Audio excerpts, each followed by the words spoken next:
Gracias. Merci. Monsieur Schaffhauser. Chers collègues, la région des Grands Lacs est la plus grande catastrophe humanitaire. Ce n'est pas la Syrie dont nous avons parlé, plusieurs millions de morts. C'est un pays que je connais bien comme président de l'Institut européen de coopération.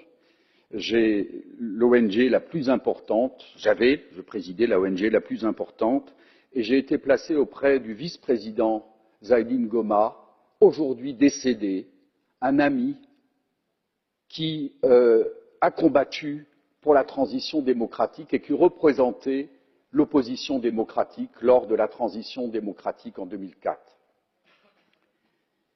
Il a donné la vie pour son pays. Donc parlons de démocratie. Je voudrais vous rappeler une histoire que je connais bien, dont j'ai été moi-même acteur.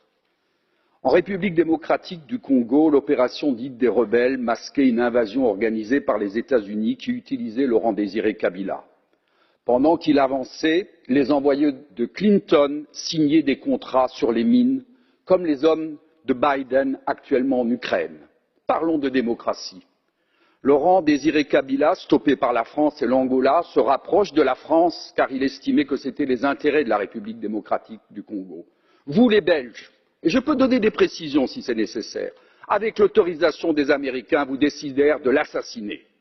Joseph Kabila lui a succédé. Il fut votre homme, mais préoccupé de la souveraineté de son pays et de son indépendance, il ne vous convient plus.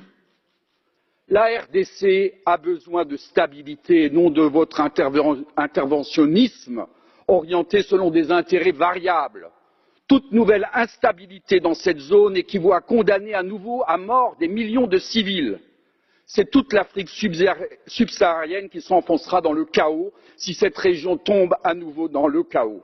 Ce dont l'Afrique a besoin, c'est de souveraineté et de développement autocentré, que des gouvernements légitimes se préoccupent des peuples africains et de son développement.